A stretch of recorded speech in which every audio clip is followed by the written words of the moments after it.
Sudan में भारत की तरफ से मदद मिलने के बाद फ्रांस पागल हो गया है और वह रोज भारत के लिए दिल खोलकर नए नए ऐलान करते जा रहा है।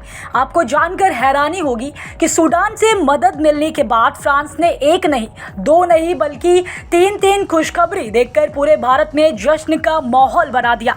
उधर रूस यूक्रेन युद्ध में व्यस्त है, जिसकी वजह से भारत को हथियार और रक्षा उपकरणों की भारी कमी महसूस हो रही थी। लेकिन इसी बीच फ्रांस ने अपने सारे जखीरे लेकर भारत में कूद गया है।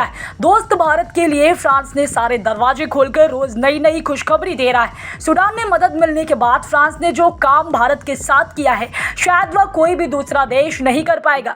भारत के लिए फ्रांस ने दुनिया के सबसे खूंखार और विस्तारवाद देश से टकरा दिया है और भारत को सिक्योरिटी काउंसिल में वीटो पावर दिलाने के लिए फ्रांस में फिर से एक नया बखेड़ा खड़ा कर दिया है। फ्रांस में फ्रेश ऐलान करते हुए यूएन पर धावा बोल दिया है और इनडायरेक्टली कहा है कि अगर भारत को परमानेंट सीट नहीं मिला तो फ्रांस भी संयुक्त राष्ट्र से नाता तोड़ सकता है। जी हाँ दोस्तों, ठीक सुना आपने। भारत प्रेम में फ्रांस पूरी तरह डुबकी लगा चुका है। भारत के लोग जिस तरह रूस से प्यार करते हैं, अब वही प्यार पाने के लिए फ्रांस बेकरार होता है। हालांकि इस प्यार को पाने के लिए अमेरिका भी कई महीनों से पाँव घिस रहा है, लेकिन भारत के समर्थन में जिस लेवल का रिस्क फ्रांस ले रहा है, शायद वह रिस्क अमेरिका कभी नहीं ले पाएगा। वैसे भी अमेरिका को कई लोग मतलबी देश मानते हैं, जैसा कि आप सबने AUKUS डील में देखा होगा।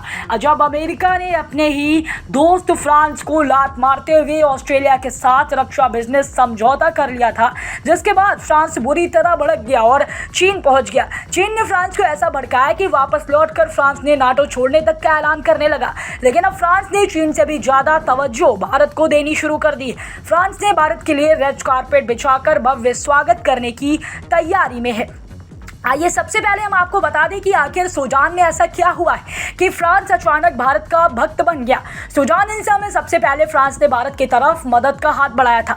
भारत में फ्रांस की एम्बेसी ने एक ट्वीट में कहा कि फ्रांस की ओर से अभियान जारी है। उन्होंने कहा था कि फ्रांस की सेना के 2 विमानों ने 28 देशों के 388 लोगों को सूडान से बाहर निकाला है, जिनमें भारतीय भी शामिल है। इस खबर को सुनते ही भारतीय विदेश मंत्रालय में खुशी की लहर दौड़ उठी।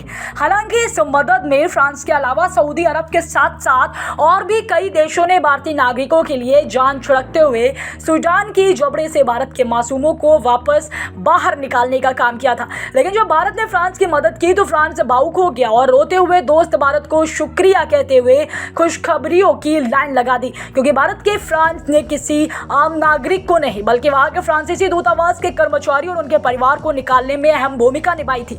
भारत की इस बहादुरी को देखते हुए फ्रांस पूरी तरह से भारत को झुककर नमन कर रहा है। भारत ऑपरेशन कावेरी के तहत सूडान से अपने नागरिकों को निकाल रहा है। इस अभियान में भारत ने अपने देश के अलावा और भी कई देशों की मदद करनी शुरू कर दी। भारत के इस बड़े दिल को देखते हुए फ्रांस ने कहा है कि भारत और फ्रांस की दोस्ती सूडान में भी कमजोर नहीं पड़ी और यह दुनिया के हर कोने में मजबूती के साथ नई नई बुलंदियों को छूती रहेगी।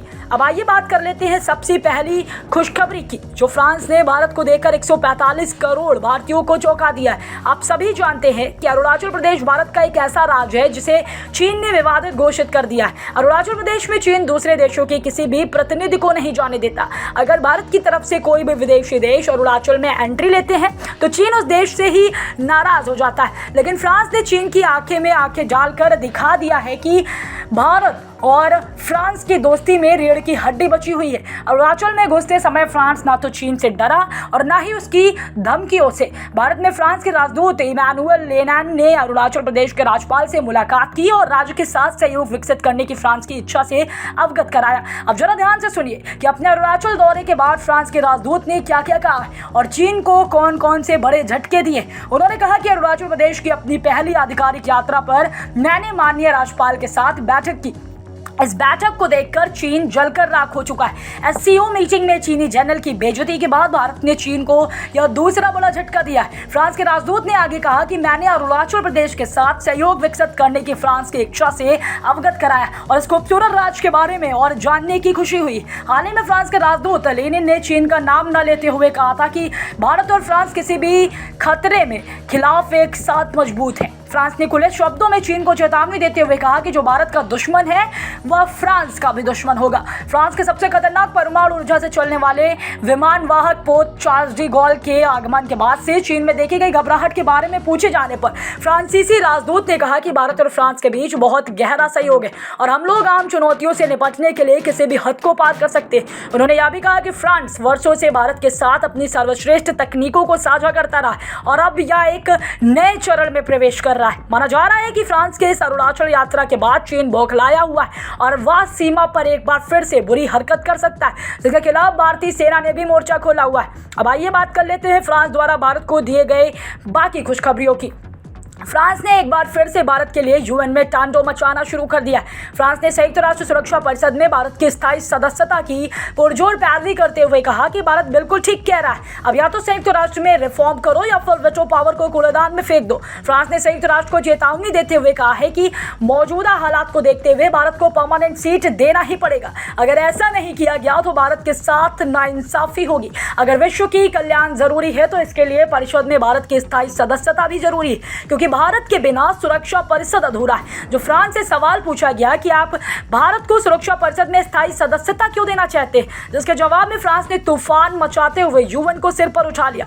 जवाब देते हुए फ्रांस ने कहा कि हमने सुरक्षा परिषद में भारत की स्थायी सदस्यता का हमेशा समर्थन किया है। भारत एक ऐसा राष्ट्र है जिसके पास नियम आधारित विश्व व्यवस्था के लिए खड़े होने की इच्छा व साधन दोनों है। भारत एक ऐसा देश है जिस पर पूरी दुनिया विश्वास करती है। भारत ने अपने आप को आज तक एक ऐसे मुकाम पर खड़ा किया है जहां बड़े बड़े महाशक्ति भी नहीं पहुंच पाए। फ्रांस भारत को एक प्रमुख व जिम्मेदार शक्ति के रूप में देखता है, इसलिए हमारा मानना है कि स्थायी सदस्यता मिलने पर भारत सुरक्षा परिषद में अच्छाई की ताकत होगा। हम सुरक्षा परिषद में भारत की स्थायी सदस्यता जैसे सुधारों के लिए और अधिक जोर देंगे। फ्रांस ने कहा कि हम तब तक नहीं रुकेंगे जब तक भारत को सुरक्षा परिषद में परमानेंट सीट और वेटो पावर नहीं मिल जाता। जब फ्रांस से पूछा गया कि इस साल भारत G20 की अध्यक्षता कर रहा है, आप इसे किस प्रकार देखते हैं, इसके जवाब में फ्रांस ने कहा कि G20 के लिए यह एक महत्वपूर्ण क्षण है। भारत जैसा महान देश G20 की अध्यक्षता करे या अपने आप में G20 का सम्मान बढ़ाने जैसा है। फ्रांस ने रूस को निशाने पर लेते हुए कहा कि G20 का एक खूंखार देश जिसका नाम रूस है, उसने दुनिया के